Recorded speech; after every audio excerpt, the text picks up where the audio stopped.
before we go into our conversation on freelancing and its potential, let us talk about where we are at right now. We just unveiled the Nutcracker project. From an art and design perspective, what do you think about this beautiful wonder? I think they did an incredible job. I'm just kind of blown away by the detail, the structures in here, like all of the candy pieces, the costumes. For me, I love this kind of stuff. Before I got into what I'm doing right now, I was very much interested in costume design and like even production design, things like that. So this is really speaking to me, and I love the mice. I love the giant mice behind me. I like rodents, so I'm enjoying all of this. Oh, that's good. That's good. Okay, now we will be talking about freelancing, and I think that is a very timely topic because as technology evolves, we have more opportunities to do more things. So one person can be a couple of things in one. And in this day of gig economy, how would you define freelancing to a novice? Oh gosh, I hadn't actually considered that, how I would define it. In a sense, it's like it's having your own business. So that's kind of how I view what I'm doing. I think of it more like I'm running my own business. I am the only one in my business, but depending on the person, you could have a whole team of people that you work with, or just be an individual and kind of run everything yourself. But yeah, that's essentially it. You are your business, and you can choose to kind of lean into your own identity for it, or you can kind of develop like an agency or something, a name that you then work under, in a sense. But basically, it's you running your own show. Yeah. You preempted me. I was going to say running your own show, and she said it actually. And that's beautiful, yes. So whether it's a side hustle, whether it's something you're doing for only a few hours in the week, or you're doing 24 hours a day, it is your business, it is your identity. Okay, let's come to you, Stephanie. At what point did you realize that freelancing was your thing? And how's the experience been like for you since you made that decision? I think it's always been something that I was drawn towards. Like even when I was a kid, I had a lot of little like side projects. Like my friends and I would do drawings and try to sell them to the neighbors. I would make comic books and things like that. And even in high school, paint T-shirts for friends and charge them maybe $5 or $10 a shirt. It's far too little. So it was always something that I was kind of like inevitably, I think, going to be doing. It started about in, I'd say 2012, when I got an opportunity to paint a mural just through a friend of mine, and things just started to kind of grow quite slowly from there. Like it was slow and steady from there, and it was a side gig. It was something that I just did. I do a few murals and some chalkboards too. That's something I kind of found myself doing as well. I would do a few of those a year for about 5 years actually. And then late 2017, that finally started to really pick up, where I got a much larger opportunity painting several murals at the Catalyst building on Glasgow. And then by the spring of 2018, there was just so much demand that I was like, okay, I need to actually like set up my own business and do this properly. Register myself as a business and all of that, and pursue this full time, because it seemed like there was actually potential to turn it into something like that.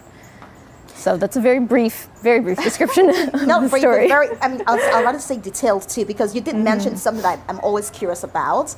I believe everyone has the potential to want to start something. At least we have passions, interests.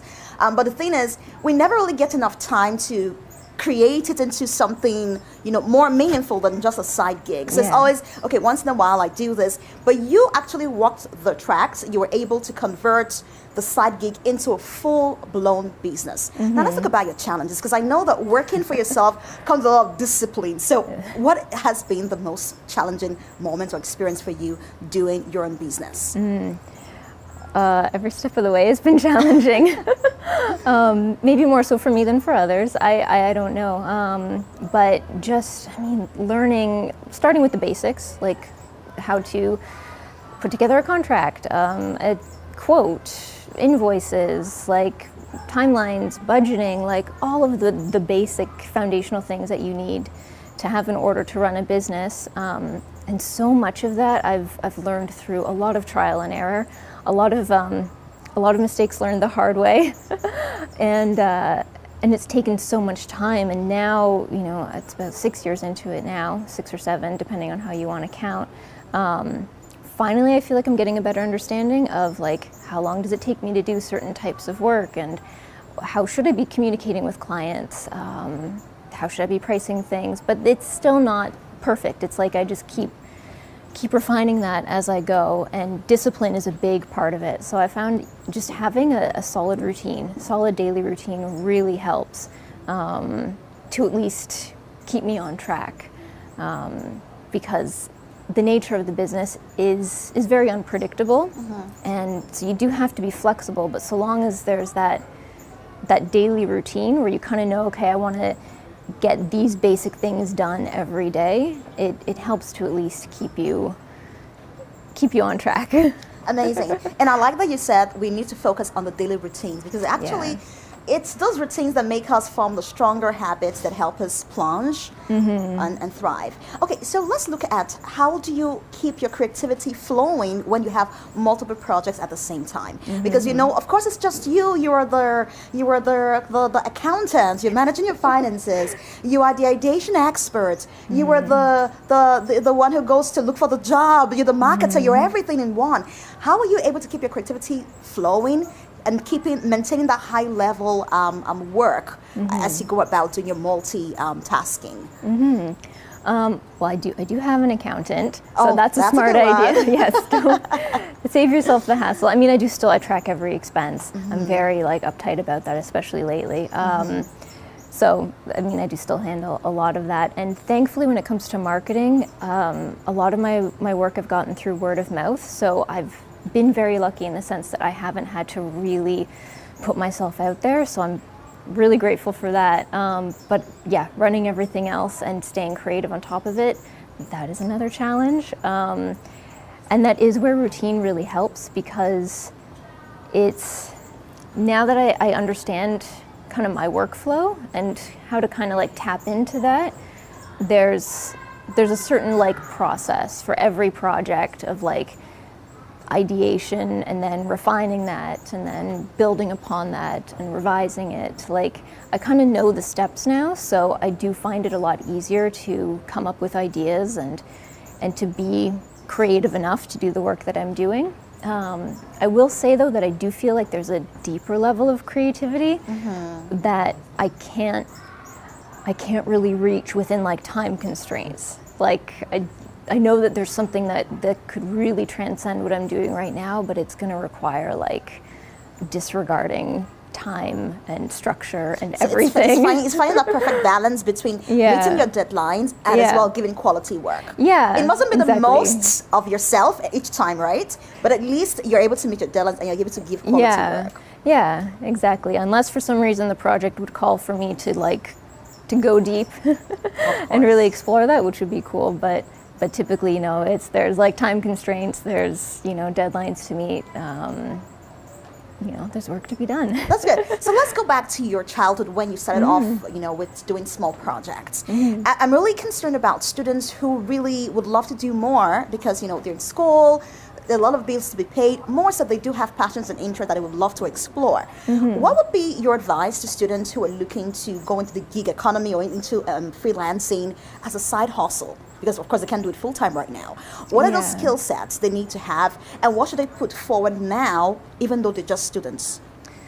Yeah, I would say one would be good communication, especially if you're a student and you're trying to balance something like this with schoolwork. You know, there's always a chance, even doing this full time as a business, projects don't always go as planned, things interrupt them, schedules get disrupted. Being able to communicate with your clients and reach out to them and let them know that maybe something's running behind or something needs to be adjusted, or following up with them about their feedback on things. Like, being able to comfortably communicate is a big part of it. And I understand that comes with time, and, you know, being a student, you are building that type of skill anyway. But yeah, just being confident and comfortable in communication. I still struggle with that as well, though. Yeah, because I think entrepreneurship, whether you're freelancing or otherwise, pushes you to a point where you have to leave your comfort zone. Yes. You have to learn some skill sets you're not comfortable learning, but you have to anyways, Yes, if you want to make the money. Okay, so one final question for you now. What do you see, or how do you project, well, maybe this is not exactly how I want to ask that, I'll rephrase it. What do you think about freelance in the next few years, given the rise of technology and its unpredictable nature, because it keeps changing, it keeps evolving? Yes. How do you predict or project freelance in the next future? In the nearest future, rather. Oh, I don't know if I'm the best at predictions, because I will tend to go a little dystopian, and I don't want to be that way. Okay. No, I do think with obviously AI is a very popular topic still, and I think that's certainly affecting freelancing and affecting people in all different realms, but especially the arts. So I do think that's something to be mindful of, and maybe not giving into the pressure to feel like you have to adopt that into your practice, because I know I've certainly felt pressure. Heard a lot of people say, well, if you're not working with AI, like, you're going to get left behind. But I do disagree with that. I think there's still a lot of people who aren't embracing it with open arms, and there is still a desire for something that's handmade, that has a human touch to it, or even just working with another person and not a bot. I think that's in many ways going to become even more important. So I would say to anyone kind of starting on that path right now, try not to outsource your creativity to something else. Like, that's weird. Be precious about it, and try not to lean into those types of things as a crutch. Like, really try to build genuine skills, like your own genuine eye and perspective, and really focus on what you truly love doing. That's a big thing. Don't just start doing a certain style or a type of work because there's maybe a demand for it and you think, yeah, sure, why not, I can make some money. Unless it's something that you truly want to be doing. Make sure there's something genuine, a genuine love for it, because chances are you're going to start getting more and more work doing that. And if you hate it to begin with, you're going to really hate it once you get so much demand to keep doing the same work. Don't trap yourself like that. Stay genuine to what you love to do. And I want to say thank you so much for that sound advice.